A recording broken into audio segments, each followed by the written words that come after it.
Hello and welcome to The Gist, the podcast that believes pop culture deserves context and occasionally a little side-eye.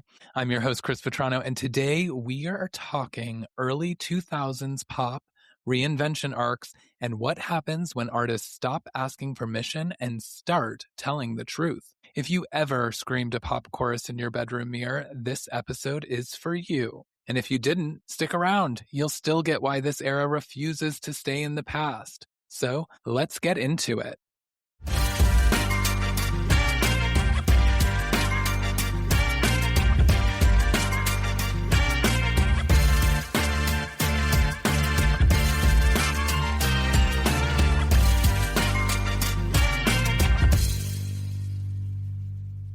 Today's guest is someone whose career has moved through major pop culture moments, personal reinvention, and a really powerful creative reclamation. You definitely know her from the early 2000s hit I Wanna Be Bad, but her story goes far beyond that iconic song. From classical opera training to stepping away from music to reinventing herself more than once, and now finding her way back, this time completely on her own terms. She's here today with a deeply personal new album, Mandah, named after her birth name and shaped by a return to songwriting that unlocked both joy and some hard truths. I'm really excited for this conversation, so please welcome to The Gist, Willa Ford. Hello. Hi. What a beautiful introduction. Thank you. Well, you have such a beautiful story, and I'm so excited. I was glad when I got the news about your new album, because when I started this podcast, I think it was 2-3 years ago, your name was right on the top of my list when I started, like, who are the people? And I actually reached out to you on your interior design website. Because I was like, I've got to interview her. I've got to have like this pop icon on the show. And so I'm so excited to have you today. I want to talk today, obviously, about your new album, but before we kind of get into that, I want to start with this like kind of theme of identity, because your journey is really tied to names. Yeah. Obviously born Amanda Willa Ford. Early times you recorded music as Mandah, and then became Willa Ford at the height of like pop and pop fame. Now you're reclaiming your birth name in the public eye with this album. When you look back, what did each of those names represent for you at the time? Yeah. So after much therapy, I can actually tell you exactly what those names represent. Amazing. So, I was born Amanda Willa Ford, but most people called me Mandy. Growing up through elementary school, all the way to high school, I was known as Mandy. And then I started to become an artist, and I always said, my mother, when I was in trouble, she'd say Mandah, and I thought it was kind of funny and to be Mandah, so she wouldn't quite say the and so that's where the Mandah came from. And then you'll see that on the Pokemon soundtrack that I'm on. I have it. I think that might be the only thing. Mandah Me publishing has been around forever, but that might be the only thing that you really see that name on. Then, so Mandah was there, and then I signed, I had been with MCA Records for a long time. I went on a writing tour for 2 years, doing that and writing for that amount of time. Mandy Moore came out on Epic. Mandy had now been claimed. It was too close to Mandah and Mandy and Amanda, all very confusing for people. It was actually me that said, my last name is Willa Ford. Why don't we just split it kind of in two, grab an A, Willa Ford. And they were like, great, sold. I was like, great. One person didn't like the name. Everybody else was like, fine. So what I recognize now and what I've learned about the persona of Willa Ford, which I should also say is a very strange relationship, because I answer to Willa as easily as Amanda or Amanda. It's just part of me now. There's not really a weirdness about it. Yeah. I just need to go to a symbol now and it could get weirder. But no, I honestly, I identify. But at the time, I didn't know about some of the trauma that really had occurred for me. And what I was able to do by also having a different name was create something that if I was so scary and so bad, and so I will own you and I will rule you and I will, because I have a softer side once you know me that you didn't see up front. It was like guns blazing, fingers flying up in the air, underwear, and so what I recognize is that that was my protection mechanism. Mm. I never wanted to be controlled again. I never wanted to be felt small or like I did at that time. And it took a lot to all of a sudden, go through all the things that I've gone through and realize that's exactly what Willa Ford began as. Hmm. And so That when you, hard shell that I created so that I couldn't be hurt. right. No, that makes a lot of sense. And actually, I mean, so it was like becoming Willa Ford was really like stepping into a character so that Yes. you could Yeah. like, it was In like about so your many survival. Exactly. In so many ways, it was survival, right? Hmm. For my brain to get through some of it, it was just survival, but I didn't know that. Mm. My brain had not unlocked what it was 20 years later to unlock for me to understand. And so we now know like how trauma can work in that way. I mean, it can be gone and then boop, hi, we're here. Yeah. So I think by naming this record Amanda, it's very purposeful Hmm. because this record is when it happened. It's when the seizures began. It's when I understood the trauma. It's when I started to see some of the things that had happened and understood what happened to me. Not in its entirety, but a lot of it that I had blocked out for so long. Amanda is who I was born as. My Hmm. parents are absolutely wonderful. And this reclaiming of Amanda is very important. I'm not leaving the name Willa Ford, but this record is the most Amanda of Right. anything you've ever heard from me. Meaning I've peeled the complete onion back. I now know everything. And so it makes sense that Amanda and then Willa Ford. Yeah. It is reclaiming my life. It's reclaiming music because I didn't know why I didn't want to touch music. But oh Mm. wait, your trauma was connected to music? Well, no wonder every time somebody asked me to sing, I ran out of the room. Or when people would play bad, I just didn't, it was I didn't understand. And so it all came to light during the making of this record. And Mm. that is so beautiful. I mean, I would never wish these seizures on my worst enemy. I still have them. I had 2 last week, unfortunately, but it's important to speak about this because there's a lot of people that don't know what's happening to them sometimes. And knowing what I know now, going to great doctors and being able to reclaim my life has been beautiful. And that is exactly why this needs to be shared with people. Yeah. No, absolutely. And so do you feel like when you were doing, or I guess it was really just that Pokemon soundtrack, which I still Yeah. have, and like, was that also intentional that you were going as Manda, or was Yeah. that? Because I was in trouble. My mom would call me Amanda. It was kind of funny. I just think I was so fresh out of the trauma that I think I didn't really know. No 20-year-old really knows, right?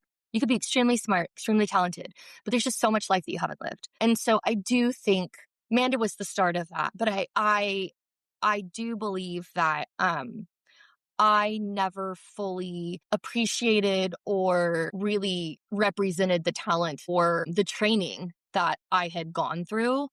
And also my poor parents. It's like, how much like driving around to operatic lessons did they take me? And then I looked at them at 16 and said, I don't want to stand in a black dress in front of an orchestra. And now I'm recording strings, it's like, to go full fledged. But again, that's just another funny reason to call it Amanda. And I think about, I'm already like writing, the next record and thinking about what that would look like. And it's just, I'm completely free to do as I want. 20 years ago, you couldn't release an indie record. Yeah, no. I couldn't afford to make an indie record. I went and, back to school at UCLA Extension, created an entire design firm that's been extremely successful. By the way, how do you think you fund an independent record? So without all of this that happened in between, this record doesn't happen without all of it. Right.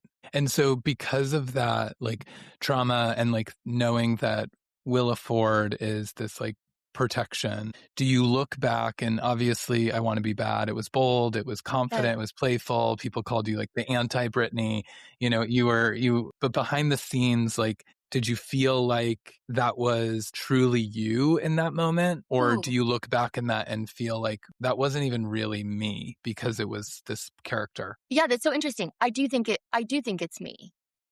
I don't have split personalities. Yeah. What I know is it was a coping mechanism in a lot of ways, but I Want to Be Bad is exactly what I was feeling at 20 I might have wrote it at 19. Mhm. When I wrote that, I did write that song, and so Yeah. It's exactly what I was feeling. I mean, I was free. I wasn't in a relationship. I was ready to like, let's go. I had always been this like good in a relationship, would never have ever cheated on any, and then I came guns a-blazing. And it was freeing, but I didn't know there was this other ceiling that was sitting on top of it. I had no idea. So, yes, are there things that could have been done different? Absolutely. But no, it's exactly who I needed to be at that time. Yeah. Exactly who I needed to be at that time. And that's everybody's journey. Nobody's the same as they were at 18. It's beautiful. It's shitty. I Yeah. mean, some of the things that come up sometimes for me. And I'm like, why is this, happening now?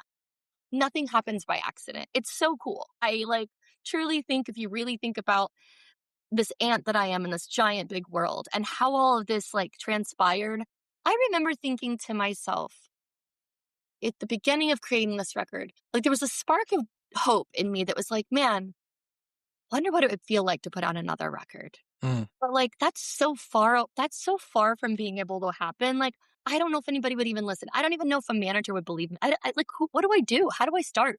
I felt like I was starting over. And piece by piece, the doors opened and I just kept walking through them. Yeah. Yeah. Well, and I mean, and obviously, like, there were fans and there were people waiting for you to kind of like I didn't find know. that.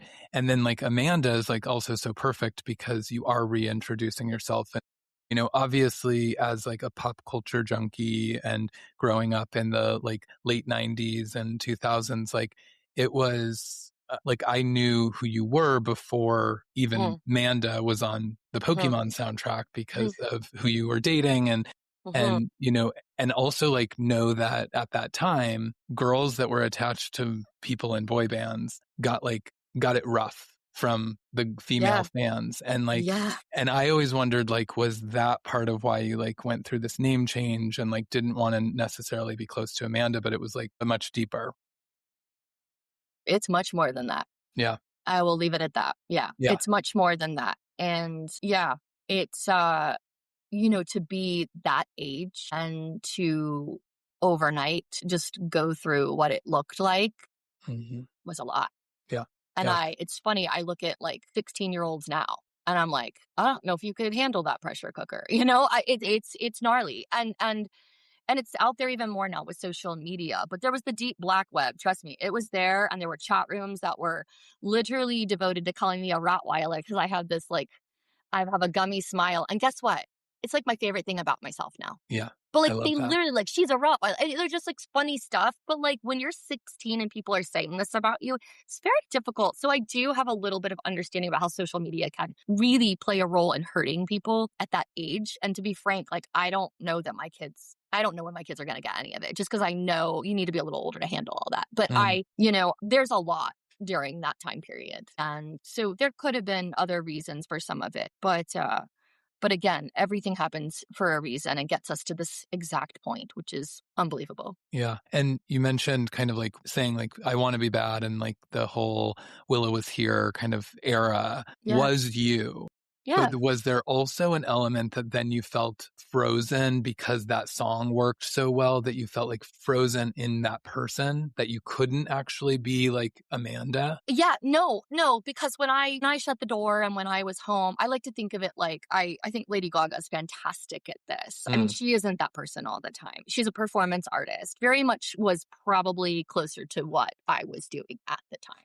Hmm. And I just didn't know exactly what I was doing. And so I do think it was just the performance artist in me. I would go home and all my friends would be like, you're just exactly the same. And it's ridiculous. And if people knew how nerdy you were, they would never believe that's the same girl, and that was, I would hear that time and time again from people like, you are nothing like I expected, which I also thought was this refreshing thing to hear. Hmm. There were times when like Pink in my dressing room, I remember like a radio show, they like put us away from each other because they thought we were going to fight because like they had these personas of these like alpha females. And back then, God forbid, two alpha females were friends. No, they were enemies. And also people called me the anti-Britney because I was like, I can't be that. I can't be sweet and clean. That's who she is. So then the word anti-Britney starts. So now people think I'm anti-Britney, what is not the Mm. case. And love her and appreciated her work ethic and knew her. Like it was just a weird time where women were just Yeah. like, women should just tear other women. And it was just, I mean, I probably bought into it at some point. 100%, because it was always like people were just saying it to you around you. So every time I see a female win right now, I'm in. I'm Yeah. all in. Somebody was like, oh, how do you feel about Hillary Duff? I'm all in. I'm Mm-hmm. all in. Hell yes. Yeah. Reclaim that world. I think I just come from a different place now. There's room for everyone. There's room for everyone to do their thing. And what I'm doing is nothing. This record's nothing like that record, And so I think it's fair to say the live show will be nothing like that show. And so we just have to stay true to our artistry and who we are. And I could never say that before because people are like, please, you're a pop star. Yeah. Yeah, no, I mean, Yeah. that's so interesting. And, I mentioned at the top, like I years ago had you on this list of like, okay, I got to have So Willa cool. Ford. And I was like, she's not doing music. And, and that's almost one of the beautiful things about this record is like when you started the songwriting process, there wasn't like this big announcement of like, you're coming back to music. Like you did it really I worked in quietly. silence. And and obviously I know that so much got unpacked through this process, but what was it about like this, like the process or this last couple of years that like has really made you feel safe to put Yeah. out Mandah? I think I'll start with the process. Very different. So the process for the first record was fly to studios, fly to producers and writers and co-write with them in their space. This process was different. We had a barn that we made into a guest house, which we made into the studio. I'm looking at it right now. It's 500 steps down, from my current home. And I would still have to maintain my day job, being a mother, a wife, taking care of our home, and going down to that studio, working all night till 2 or 3 a.m. with producers that were on their own schedule because they're coming from Sweden or wherever. I would then come back up. I would go to bed. I would get up at 6 a.m. to start breakfast for my son, get him ready, go drop him off at school, maybe get a workout in. And then by then they would be ready for coffee and breakfast, which we would do together. We'd start at the piano. We'd talk about our day. What were we thinking? What were we feeling? What do we want to do? We'd walk down to that studio and we'd write. And then we'd do it all day until it was time for pickup. Sometimes they'd get in the car with me. The producers and I would go listening to what we just did, pick my son up from school, come back home, and we would have dinner as a family with them. We'd pray as a family with them. And then I'd put the kid to bed and then I'd go back down. This is how this record was created in the mountains of Woodside, which I always like to tell people that's Neil Young's mountain. This is Neil Young's mountain. If you don't know, it's Tracy Chapman's mountain. There is music in these hills. So I don't think it's strange that I was called to this home. And this process is probably what I read about when they would say bands would go rent a cabin in the woods and they would create an album. That's exactly what they were doing. They were breaking bread together. Then they were going to the studio. Then they were going to the store together. Like, this is what it must feel like to be an artist and make a record. That was not right. And so anybody that's going through the process of trying to write a record, I would really challenge you to change the way you're writing the record this time. I don't want to go to the fancy studio anymore, ever. I only go there to record the strings. Like, that's cool because you need it. But there's just something special about that. And so I was able to be mom, AKA Mandah, walking down those stairs. And it wasn't like I needed to open the door, and it was just organic. And somehow all of it seamlessly really came together. And these men that are on this record with me, and I say men because I'm a little sad that there are no female producers, and I am hopeful that it will change. They're family. That's family for me now. Nobody that worked on this record with me, I wouldn't do something for if they needed me. And so I think it's just different. It's just different. It was safe. Yeah. So safe. That was a safe space to be in. Also, it's no accident that my EP and writing partner is a gay man. He always calls himself the canary in the coal mine. He's like, I knew we were waiting. You just didn't know. So I just took a chance, and then holy cow, he was like, then you did this thing. And so, we talk about his faith in me, and then we both are people of like Christianity faith, actually. And then how that played into me sitting in church one day and hearing that 80% of the gay community started as Christians and was banned or ran out of the church. And then it hit me like a ton of bricks. Oh my gosh, I need to tell them this was wrong. Like, this is what happened, and then so there's all these little things that made me go, well, I do want to put out a record because I'm not good at being political. I don't have a voice, but maybe this small community would care to hear that, like, I love you. You're loved. Yeah. And I'm so sorry. And the nationalists that called themselves Christian, I'm so sorry they did that to you.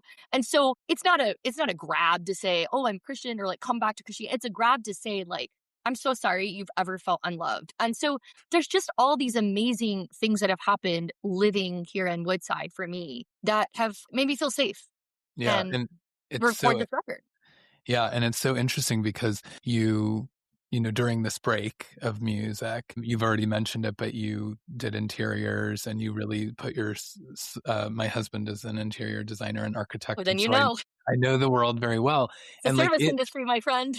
it's a service industry, but it is also like you're still an artist. And so it is interesting to hear when you say like about what made you feel safe, you instantly started talking about the barn that you converted. Yeah. It's like you created a space that I felt safe created a enough for space of you. safety. That's right. That I do for other people all the time. And so that's the other thing, is that I think that the same part of my brain is used for both. I don't know what's stronger, but I would say this. Let's just take an a cappella song that I did on the record, like Safe With Me, right? It's just my vocals. That's it. And so that is built the same way I build a room. I would start with, okay, what am I doing here? What's the overall sound? Then I would go, okay, I'm going to set a bass line. That's the rug. I'm going to put in the next line. That's the couch. What are the lighting fixtures? There's my high harmonies.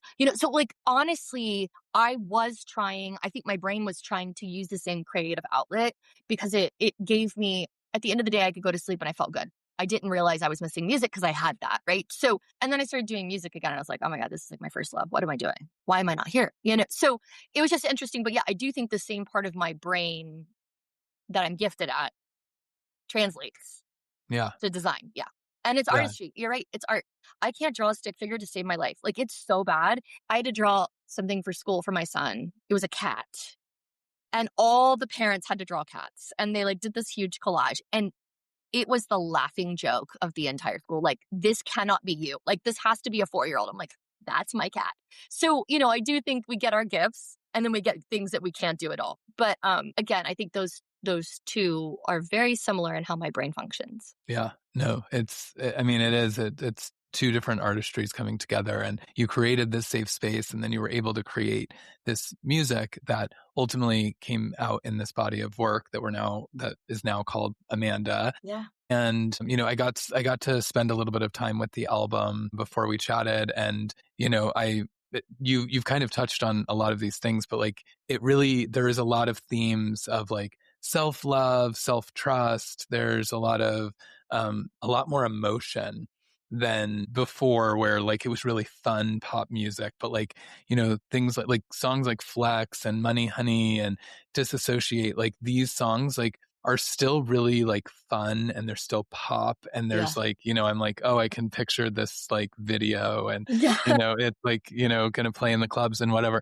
And then like, but like when you start to like really hear it, it's like, it's so much deeper. Yeah. And what I was wondering is like, you were saying like Amanda walked down the steps to the barn. Like, did you go into that kind of knowing that like the album I want to make is going to be the truest thing I've ever done? Or did that just sort of happen? It happened. Yeah. I just was going to write. I wasn't going to make an album for myself. I was just going to write because my friend really wanted me to write. He knew the whole time what he was doing, by the way, Jonathan. I mean, like, whatever. The gig is up now. He's like, I already knew. I knew. You didn't know. But, I was just going to write and then we were going to pitch. That's what I was going to do. And I just thought this will just be something fun for me to do to get my music creativity back. And then it very quickly turned into, well, this is kind of, I don't really want to give this to anybody. Yeah. And then it just kept going. And then the turning point really was, he remembers the day I looked at him. So like the seizures had started, we'd started writing before, which again, we believe that starting music again is probably a reason why the seizures started, because of the connection. And then I went down there and I said, we had it planned for Gustav to come from Sweden and I didn't want to cancel. It's just not who I am. I wanted to claim something, to have control over something. I had lost my license. I couldn't drive or anything. So I wanted some form of control. So I would go down there and they were like, what do you want to do today? And I was like, I don't know what else to write about except for what's happening to me. And so then I just started talking to Jonathan about what these seizures felt like and what was happening to me, and then what the doctors were trying to explain to me and say to me. And I was trying to understand, but like it's not all coming at once. And so Disassociate was the lyrics are about these seizures. And there's so many people affected by different kinds of seizures. And it is scary. And we made it a pop song. Yeah. Like, I don't even know how that happened. I'm just gonna tell you it did. And it that was the moment. I remember we finished it. I came up. Gustav worked all night because he got so excited about it. Because Hmm. he was watching me go through it as a friend now and was like, I want to show her like what she just did.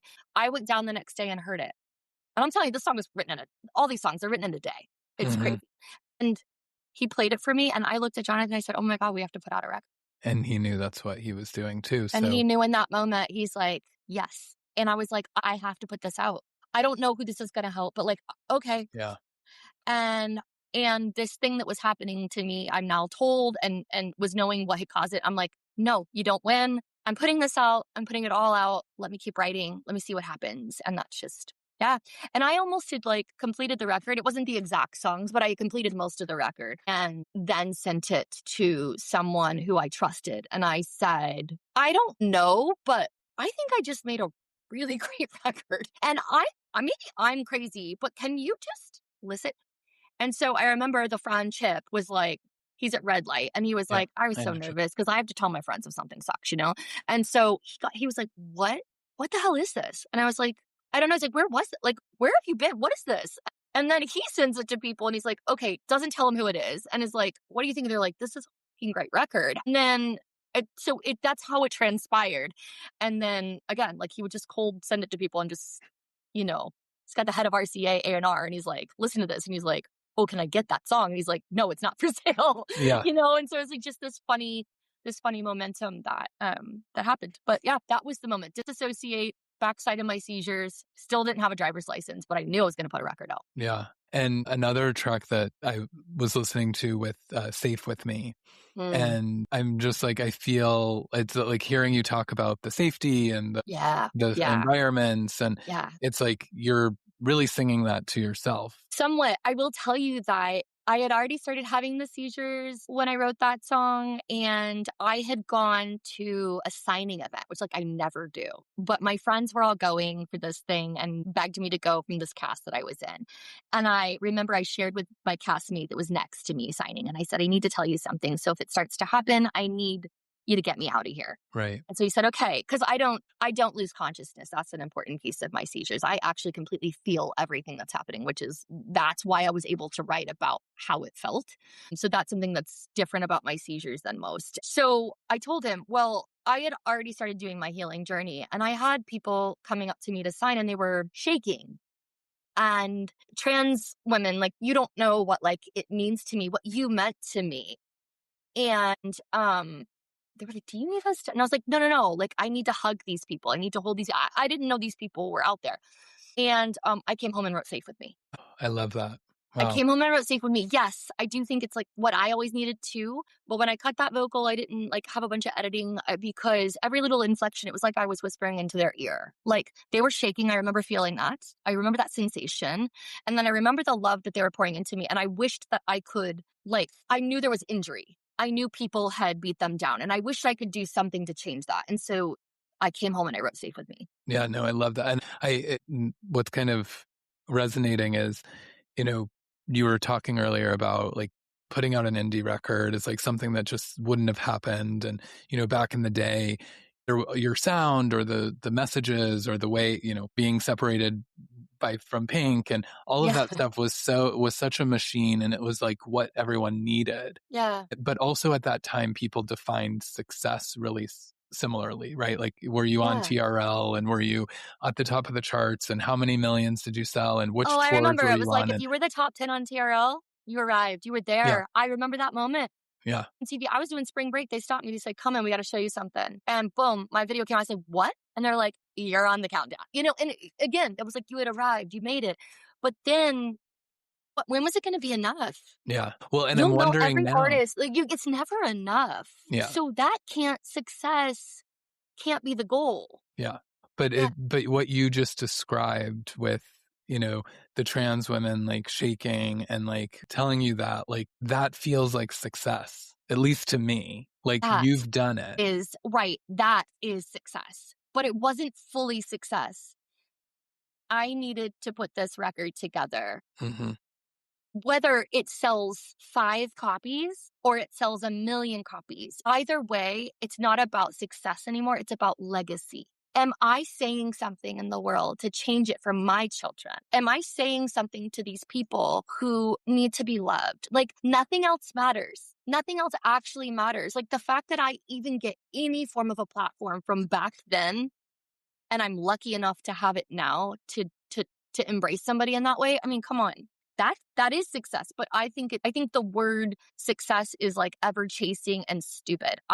That word is not in my vocabulary. Legacy is the word in my vocabulary. And it's my body of work that I leave for people. And I actually think this record complements the first record when you use the word legacy.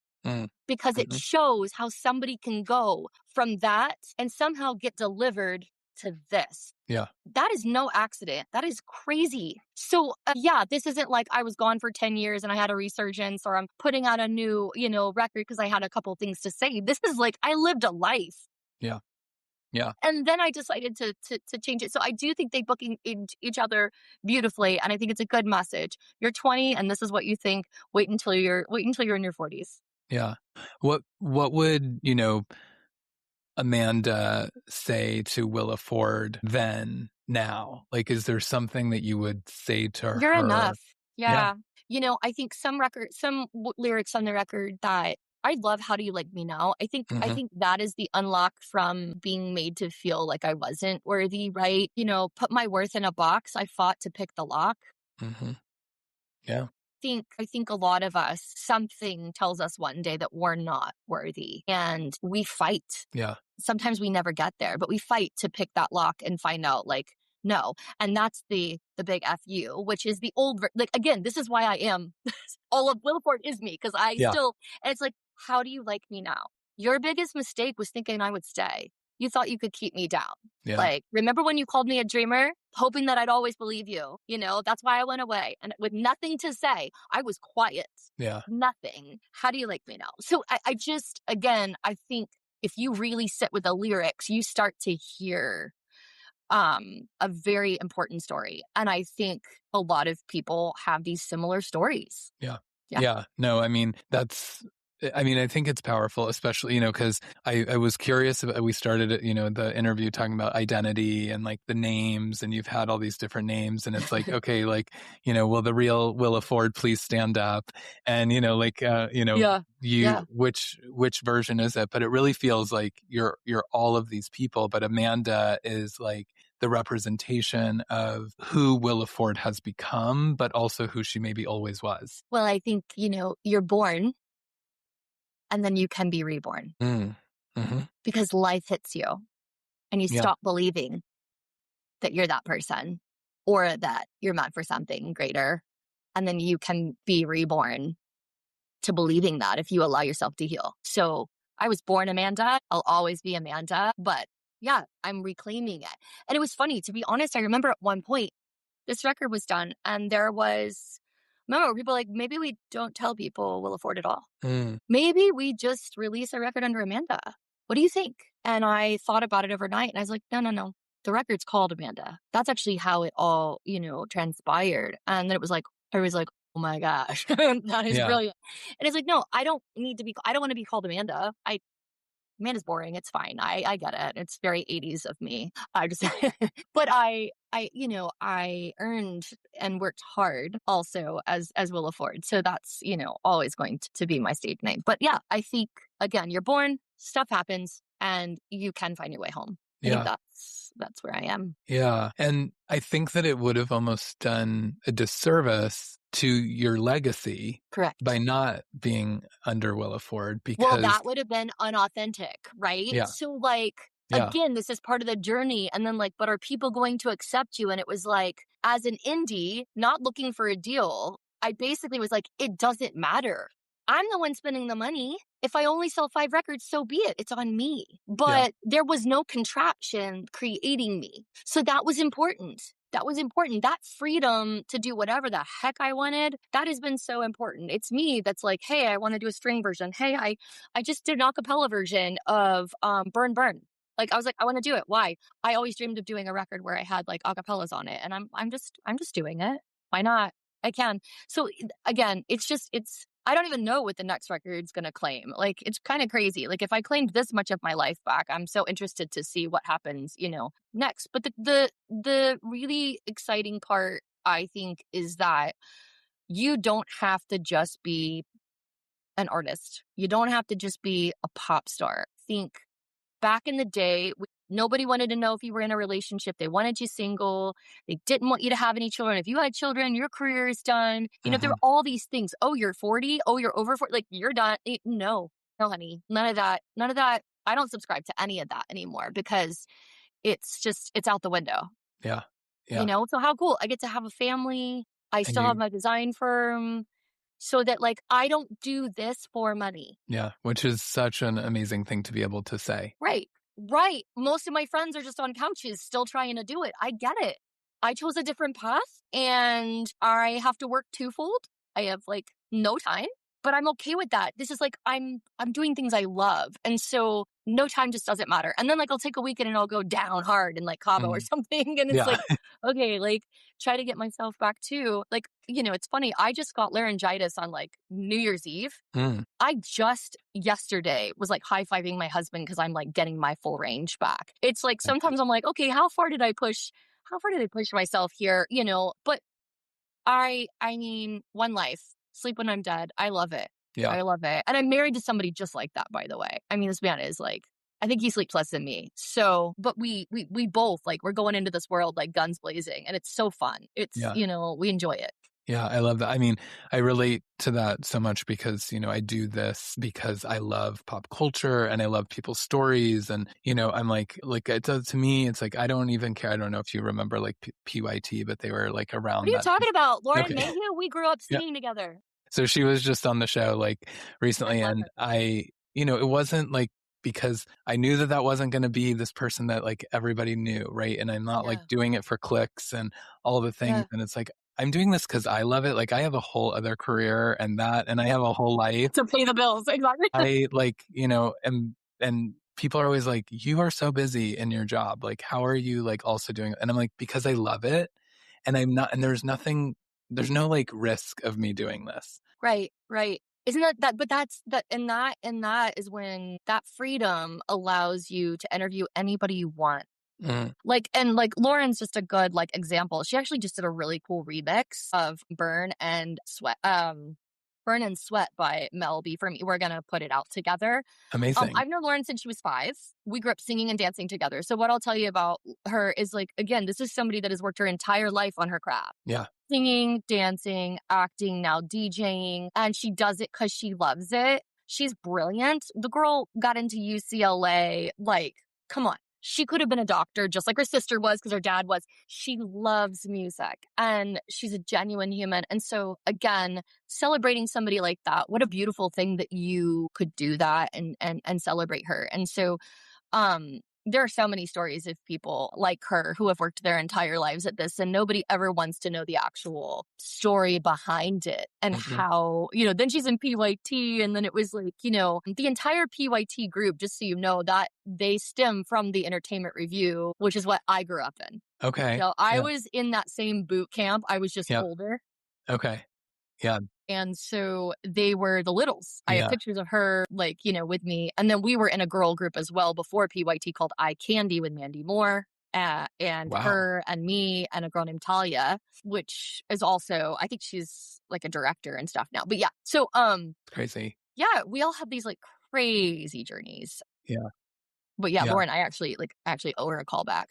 Yeah. Sorry, Lauren. I'm stoked that she's doing the remix. Yeah, it was great to like talk to her. I was like such a big fan of them. I always thought that, they didn't get the notoriety and the things that Well, they I'll tell should you that have every and single one of them are extremely talented because I grew up so singing with talented. them, and they all, if you ask her, you ask any of them who taught them harmonies.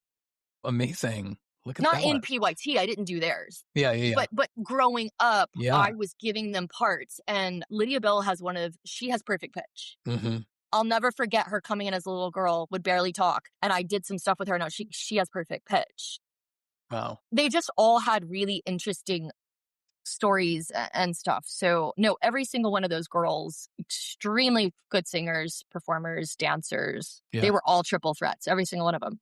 Yeah. Their story is just crazy. And Lauren and I like went into it. It was awesome. But I think I know the answer to this, like kind of like to wrap things, but like you're making music again. Obviously, Amanda is so authentically you. And you're already hinting at like, I'm writing again. I'm like thinking Mhm. about the next record. Yeah, So do you feel like you are fully yourself now when you go to make the next record, or yeah, are you putting yourself in this like new authenticity box? And like yeah. is it like or is No, this like now yeah, you? I know what you mean. I'm not putting pressure on myself. I want to work the same way I did quietly. I think the only post I ever posted was working quiet. Mm, I think I posted that and people were like, "What are you doing?" It's like, "Nothing." yeah, But I think, moving forward, it's about developing where the sound moves. Because this record really needed to also bridge the sound of what people knew. Hence why I think Burn Burn was first. I think it did a really beautiful job of delivering that bridge. And then Love for Life, which I absolutely just think is like just a great song. I just don't think Love for Life coming right off of Bad was the move. So we again, all of this, but the cool thing is, guess who's making those decisions? you. Hey. Yeah. Yeah. I mean, So this is all you. yeah, and that's what's fun. So I think, as we move, I take people's advice as well. Don't get me wrong. The management company is fantastic. They're crushing it. To not have a label and just have a really good manager is like so refreshing and awesome. So Yeah. they just guide me And on all the newer stuff. But Chip is yeah, like such a fan. Like Chip is so good at just like letting artists be artists, and he is, he, he's he the best. There's no one better in the world, I'm pretty sure. As a friend or a manager, he's just the best. Everybody would say that is under him, for sure. But I would say, like, I'm not going to put pressure on myself. That's why I already started, because I want to be able to get to where we need. But I also am going to work with a lot of the same guys, maybe add a couple of new people. But I really want to stay with the family that I've created. I think I already know where the sound is moving for me. One of the things I don't do is I don't listen to what other people's sounds are moving. So like I remember Taylor was dropping and I was like, she was in Sweden, like maybe it's gonna sound like my, and then she drops like, doesn't sound like my record. It's got her own thing. Then Justin peeled all his stuff back. But like again, I don't let that dictate where I think I'm supposed to go.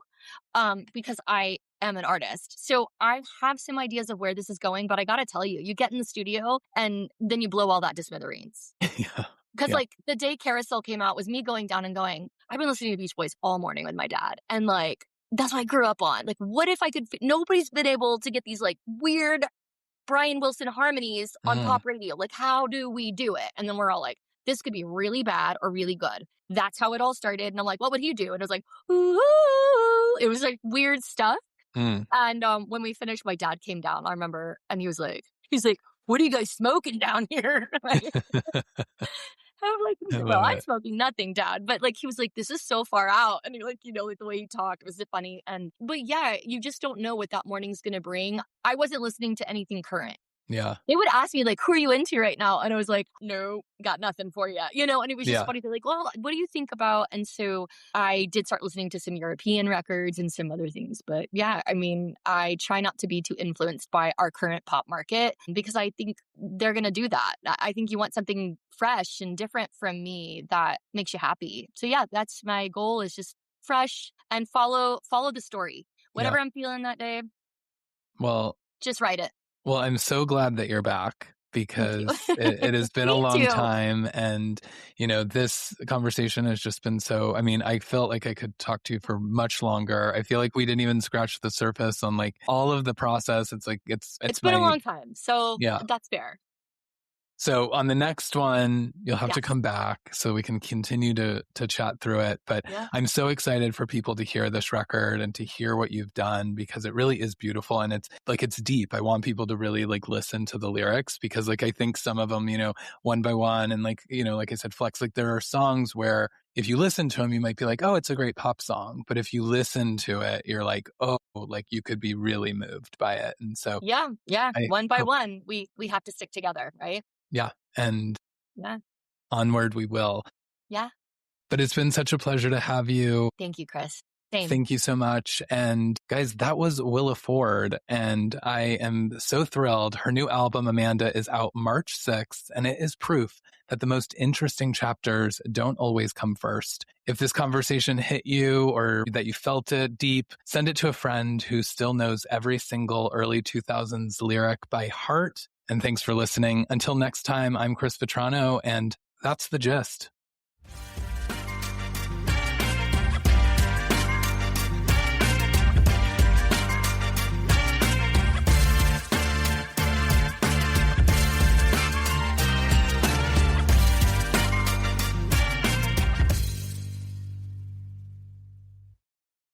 Thank you so much. Thank you, Chris. That was a great interview.